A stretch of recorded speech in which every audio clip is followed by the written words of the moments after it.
বাটি করব।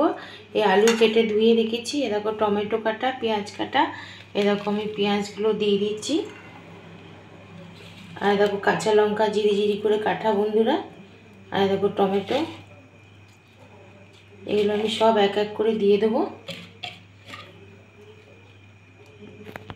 বন্ধুরা আমি পরিমাণ মতো নুন দিয়ে দিলাম, আর দিয়ে দেবো আমি হলুদ।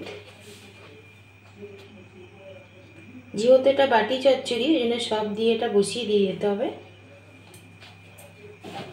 আর আমি দিয়ে দেবো কাঁচা সর্ষের তেল।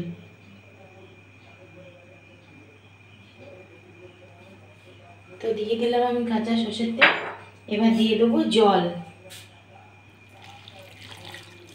দিয়ে বন্ধুরা এটা আমি গ্যাসে বসিয়ে দেবো। আমি গ্যাসে বসিয়ে দিলাম, এরকম আমি ঢাকা দিয়ে দেবো। এবার এটা হতে থাক। তো হ্যালো বন্ধুরা, দেখো আমার বাটির চচ্চড়ি এটা হয়ে গেছে। এরকম বাটি চচ্চড়ি আমার রেডি বন্ধুরা। এই দেখো।